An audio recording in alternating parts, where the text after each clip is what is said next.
The Midnight Feline Fiasco, Part 2, The Reckoning. Previously, our protagonist had delved into the dank underbelly of the inner city, discovering the untamed world of feral cats and their human allies.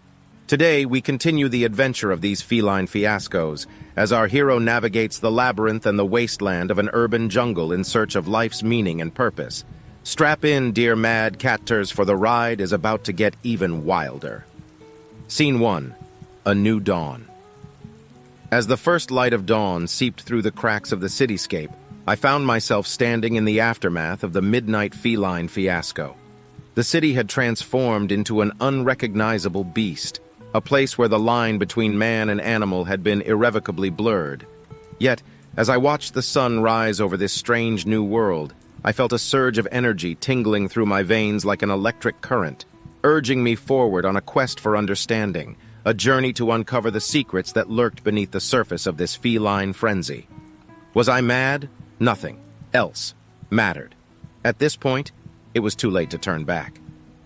Scene 2. In search of answers. With a heart full of unanswered questions and a spirit aflame with curiosity, I embarked on a treacherous pilgrimage through the concrete jungle, seeking out those other brave but ridiculously flawed souls who dared to reach out to the wild creatures that roamed the shadows. Yes, the burning curiosity. It was the same one that killed the cat. I found solace in the company of these fellow wretched wanderers, those outcasts and misfits who, like me, had been drawn to the enigma of these feral cats.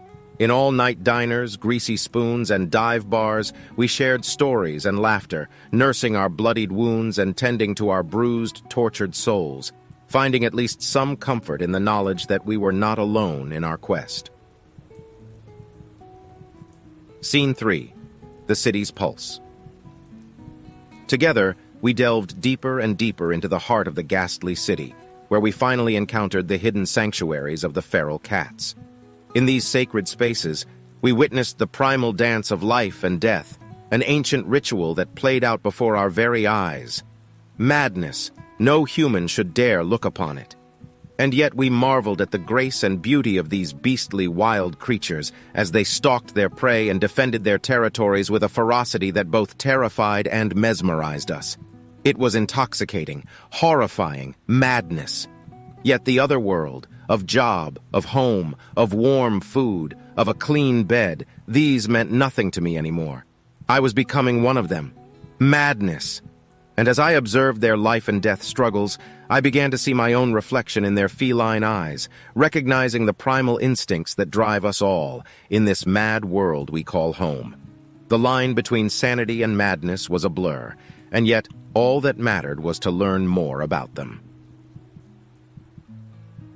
Scene 4. Revelations.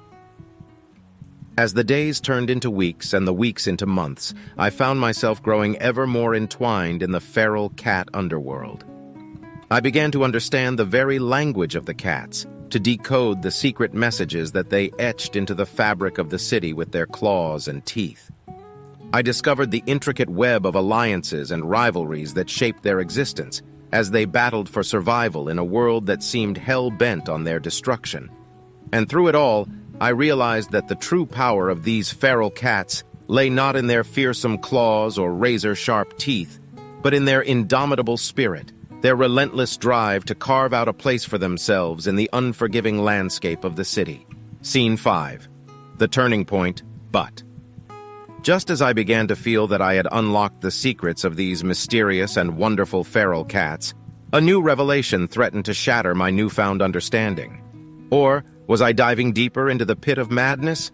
A pit of insanity I could not return from? It came in the form of a mysterious figure, a shadowy presence that seemed to haunt the edges of my vision, always just out of reach. This enigmatic stranger appeared to hold the key to the final piece of the feral cat puzzle, a truth so profound that it could change the very fabric of reality itself. Determined to unravel the mystery, I set out on a desperate chase through the dark and dangerous corners of the inner city, following the elusive trail of the shadowy figure that taunted me from the shadows. Scene 6. The Pursuit. As I raced through the labyrinthine alleys and dimly lit streets, my heart pounding, my chest aching, gasping for breath, the city seemed to twist and warp around me, a kaleidoscope of chaos and confusion that threatened to swallow me whole. Madness! But I refused to be deterred, driven by an insatiable hunger for the truth, whatever truth there was left, with nothing but a burning desire to uncover the secrets that lay hidden within the enigma of the feral cats. My pursuit led me to the darkest, most malevolent corners of the city, where the veil between the world of the living and the realm of the dead seemed to blur and fade, a place where madness and reason danced a macabre waltz in the shadows. I was at my end. Had the curiosity killed me? Scene 7. The Revelation. Finally, after what felt like an eternity of chasing ghosts, feline phantoms, and wrestling with my own savage inner demons, I found myself standing face to face with the mysterious dark figure that had haunted my every step. To my utter astonishment, the stranger revealed himself to be none other than the spirit of an ancient feline, an Egyptian cat who was once worshipped as a living god, a primal force that had walked the earth since time immemorial, a guardian of the feral cats and their untamed essence. I knew at that point my madness had an end. This spectral, be it a demon or an angel, I did not know or care. The curiosity, the craving was finally satisfied. This spectral being shared with me a wisdom that transcended the very boundaries of time and space, a truth that shattered the illusions of my own understanding and set my soul ablaze with the fire of enlightenment. Scene 8. The Awakening. As I stood in the presence of this celestial messenger, I felt a profound sense of awe and humility wash over me, a recognition of the eternal connection between all living beings, and the sacred bond that unites us in our struggle for survival. I realized that the feral cats were not merely the wild beasts that I had once believed them to be, but rather the living embodiment of the same untamed spirit that dwells within us all, a reminder of the primal instincts that drive us to fight and claw our way through the madness of the world. With this newfound knowledge, I returned to the streets of the city, a changed man, wealthy in wisdom, a seeker of truth and a guardian of the feral cats, committed to sharing the wisdom that I had been granted and shining a light into the darkness that lay hidden within the heart of the urban jungle. And so, our hero's journey comes to an end. But the quest for understanding and the pursuit of truth continues. The feral cats and their untamed essence will forever haunt the city's beastly shadows, a reminder of the wild spirit that dwells within us all. Remember to like and subscribe for more tales of adventure and enlightenment as we continue to explore the mysteries of this mad, beautiful world that we call home. Until next time, dear friends, stay wild.